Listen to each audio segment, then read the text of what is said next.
அடியே ராசாத்தி சிரிக்காதடி அன்பே என் நெஞ்ச பறிக்காதடி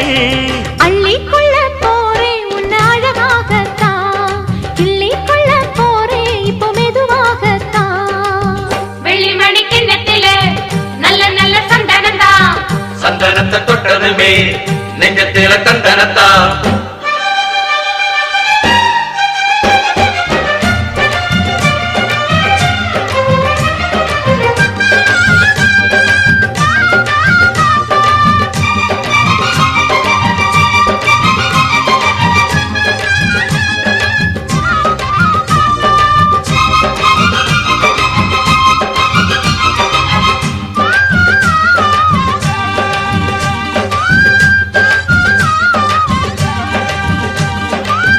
பார்த்து பார்த்து பார்வையெல்லாம் பூவா